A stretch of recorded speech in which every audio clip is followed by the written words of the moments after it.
बच्चों, कैसे हैं आप सब लोग।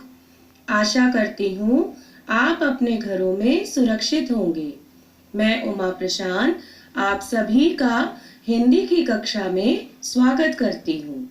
आज हम पढ़ेंगे रचना प्रसून में से पाठ 4 और पाठ का नाम है वाक्य विचार। बच्चों, आप ये किताब का पन्ना देख रहे हो जिसमें बहुत सारे वाक्य लिखे हैं। पहला चित्र हम देखेंगे। यह रवि है। रवि किताब पढ़ रहा है। यह श्याम है। श्याम आम खा रहा है। तीसरा चित्र, एक बंदर पेड़ पर बैठा है। यह बंदर बहुत शैतान है। चौथा चित्र, फूल पर तितली बैठी है।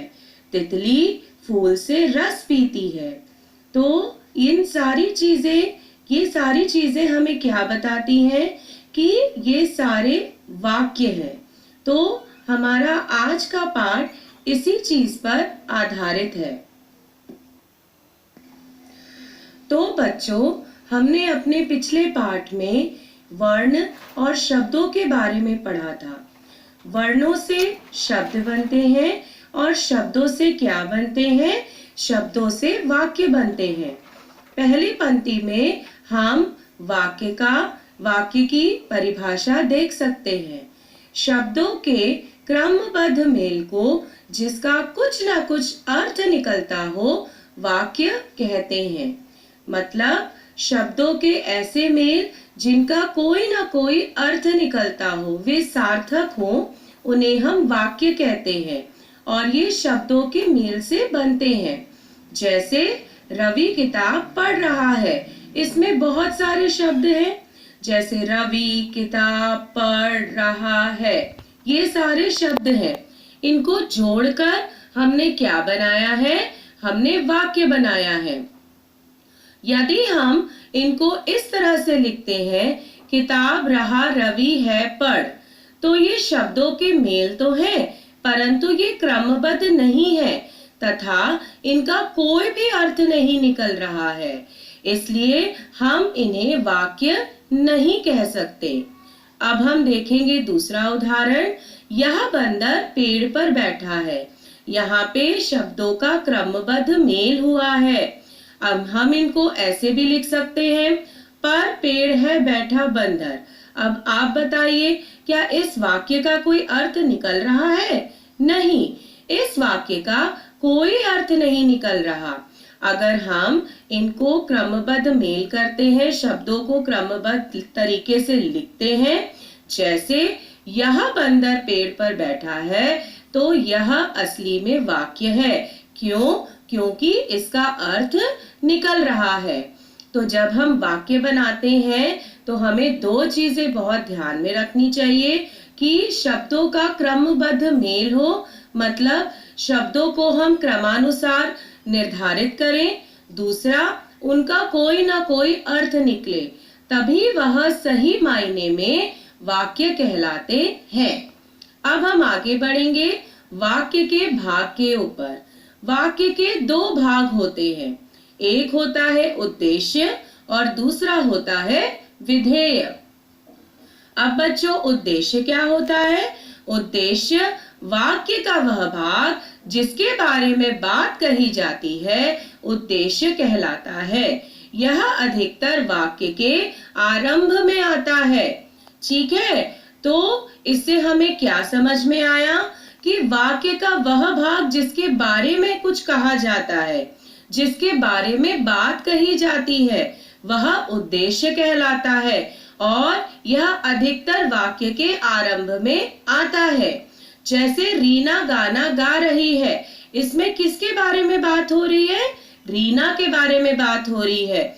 तो रीना क्या है? रीना उद्देश्य है। दूसरा वाक्य देखेंगे, शेर दहाड़ रहा है, इसमें किसके बारे में बात हो रही है? शेर के बारे में बात हो रही है। तो शेर क्या है? शेर उद्देश्य है, क्योंकि वाक्य में इनके बारे में ही कहा गया है। दूसरा भाग है विधेय। विधेय क्या होता है बच्चों? वाक्य का वह भाग जिसमें उद्देश्य के बारे में कुछ कहा गया हो विधेय कहलाता है। मतलब वाक्य का वह भाग जिसमें उद्देश्य को छोड़कर उद्देश्य के बारे में कुछ कहा गया हो वह विधेय कहलाता है। मैं आपको उदाहरण के तौर पे बताती हूँ। जो हमारा पहला उदाहरण था, रीना गाना गा रही है, इसमें हमें यह तो पता लग गया कि रीना उद्देश्य है।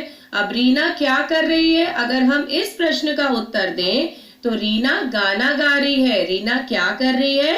रीना गाना गा रही है। तो गाना गा रही है क्या हो जाएगा? विधेय हो जाएगा। शेर दहाड़ रहा है, शेर क्या कर रहा है? शेर दहाड़ रहा है। तो दहाड़ रहा है क्या हो जाएगा? विधेय हो जाएगा। तो ये वाक्य के दो भाग हैं, उद्देश्य और विधेय। फिर से मैं बताना चाहूंगी, उद्देश्य क्या होते हैं?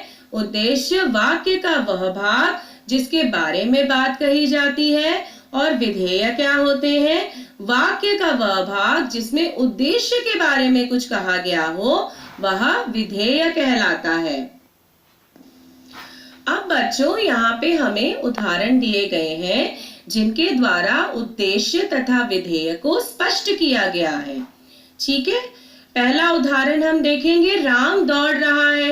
अब इसमें अगर यदि हम प्रश्न पूछे कौन दौड़ रहा है, तो राम दौड़ रहा है, तो राम हो गया उद्देश्य। और यदि हम दूसरा प्रश्न पूछें कि राम क्या कर रहा है, तो राम दौड़ रहा है, तो दौड़ रहा है हो जाएगा विधेय। उसी प्रकार शीला नाच रही है, इसमें शीला उद्देश्य और नाच रही है विधेय। बंदर उछल कूद कर रहा है, इसमें बंदर उद्देश्य और विधेय उछल कूद कर रहा है। वह क्या कर रहा है? तो यहाँ पे किसके बारे में बात हो रही है? वह के बारे में। तो वह है उद्देश्य, और वह क्या कर रहा है? तो क्या कर रहा है हो जाएगा विधेय। उसने फिर गेंद फेंक दी, उसने उद्देश्य, फिर गेंद फेंक दी विधेय। मेज पर किताब रखी है, कहाँ पर किताब रखी है? मेज पर, तो मेज हो गया उद्देश्य। और मेज पर क्या रखी है यदि हम पूछे तो मेज पर किताब रखी है, तो पर किताब रखी है विधेय। तो ये आपका छोटा सा पाठ था। मैं आशा करती हूँ कि सारे बच्चों को ये पाठ समझ में आया है। अगर आपको इस पाठ से संबंधित कोई भी परेशानी है तो आप लाइव क्लासेस में पूछ सकते हैं। दूसरी चीज, इस पाठ के साथ आपको एक पीडीएफ भी मिलेगा जिसमें कि सारे प्रश्न उत्तर, जो भी अभ्यास प्रश्न हैं, वो सारी चीजें उसमें सॉल्व करके दी गई हैं। आप ये पाठ पढ़ने के बाद उसे अपनी नोटबुक में कर सकते हैं, और जो उसमें बहुविकल्पीय प्रश्न है वो आपको अपनी किताब में ही करना है, उसे आपको अपनी नोटबुक में करने की कोई आवश्यकता नहीं है। इसी के साथ मैं विदा लेती हूँ। धन्यवाद बच्चों, अपना ध्यान रखेंगे। धन्यवाद।